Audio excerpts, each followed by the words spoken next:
1914. Europe stands divided between two great rival alliances. The Triple Entente, France, Britain and Russia, bound together by fear and suspicion of Germany, the continent's rising powerhouse. The Triple Alliance, Germany, anxious about encirclement, Austria-Hungary, struggling to hold its fragile empire together, and Italy, seeking opportunities for territorial gain at France's expense. The spark comes on June 28th in the city of Sarajevo. Archduke Franz Ferdinand, heir to the Austro-Hungarian throne, is assassinated by Gavrilo Princip, a 19-year-old Slav nationalist. Austria-Hungary accuses Serbia, its Balkan rival, of aiding the plot and delivers an ultimatum filled with humiliating demands. Serbia refuses, and Austria-Hungary declares war. Within hours, Austrian artillery begins shelling Belgrade. Tsar Nicholas II of Russia, bound by honor to protect fellow Slavs, orders full mobilization. German Emperor Wilhelm II has promised support for Austria-Hungary. He and his generals believe war with Russia is inevitable, and that striking early is their best chance before Russian power grows even further. Russia's mobilization gives Germany the pretext to mobilize in turn, then to declare war on Russia. But war with Russia also means war with France, Russia's ally. Germany activates the Schlieffen plan, designed for a two-front war. A rapid strike through neutral Belgium, encircling and destroying the French army near Paris, winning a quick victory in the west. Then shifting forces east to confront Russia, whose vast armies will take longer to assemble. And so, Germany declares war on France. 6 million men across Europe are now marching to war. Italy remains neutral. The Triple Alliance does not require participation in an offensive war. The United States also declares neutrality. President Wilson and most Americans want no part in Europe's conflict. Britain is France's ally, but its intentions are unclear at first. When German troops invade Belgium, a nation Britain has sworn to protect, London sends an ultimatum demanding withdrawal. Germany ignores it. Britain declares war. The British Expeditionary Force lands in France. Germany's invasion is delayed by days of fierce Belgian resistance at Liège. German troops commit massacres against Belgian civilians, atrocities later magnified by Allied propaganda, helping turn neutral opinion against Germany. Unaware of Germany's sweeping flank attack, France launches Plan Entente, an offensive into German territory.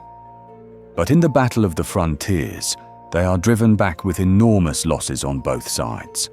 The British clash with German forces at Mons, but outnumbered, they retreat alongside the French. The Allies make their stand on the Marne, just 40 miles from Paris. A desperate counterattack saves the city and forces the Germans back. Both sides suffer 250,000 casualties. Then begins the race to the sea, as each army tries to outflank the other to the north. A chain of battles culminates in the First Battle of Ypres, where the Allies cling to their positions and halt the German advance, at terrible cost. Both armies dig in along a 350-mile front, seeking shelter from machine guns and heavy artillery. Trench warfare has begun. At sea, the Royal Navy wins its first victory at Heligoland Bight, sinking 3 German cruisers. Britain commands the world's strongest navy, 29 modern battleships to Germany's 19. It immediately imposes a naval blockade, cutting off all goods, including food, bound for Germany, aiming to strangle its economy. But 1 week later, HMS Pathfinder becomes the first ship in history sunk by a new and deadly weapon, a torpedo fired from a submarine. Germany's U-boats, with a range of 9,000 miles, can strike unseen, posing a grave threat to British naval supremacy. On the Eastern Front, Russian armies advance into East Prussia.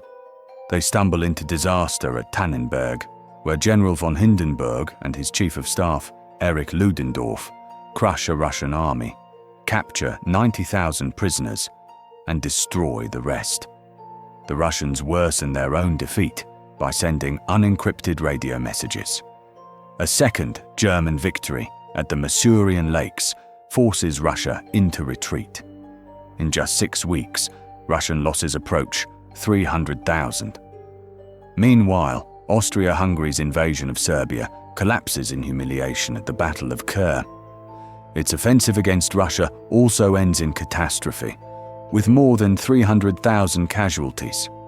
The fortress town of Przemysl is cut off and besieged by Russian forces. Germany intervenes with a diversion toward Warsaw. Weeks of winter fighting around Łódź settle nothing. At the same time, the Ottoman Empire joins the Central Powers and declares war on Russia. Turkish warships bombard Odessa and Sevastopol. In the Caucasus, Russian troops cross into Ottoman territory. Across the globe, fighting spreads to seas and distant colonies. German forces advance into British East Africa, modern Kenya, and seize Taveta. The Allies capture Togoland, but British attacks on German Cameroon fail at Garua and Nasanakong, and 3,000 Allied troops invading German Southwest Africa are surrounded and captured at Saint-Fontaine.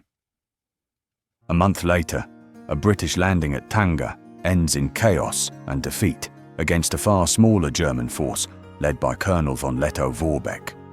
Cut off from home, he launches a relentless guerrilla campaign that will tie down Allied troops for years. In Asia, Japan honors its alliance with Britain, declares war on Germany, and captures the German naval base at Qingdao. German Samoa and German New Guinea surrender to New Zealand and Australian forces.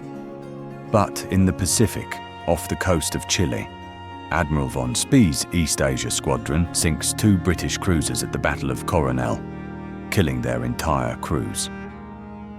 5 weeks later, near the Falklands, he encounters a powerful British fleet. 4 of his 5 ships are sunk. Von Spee dies with his flagship.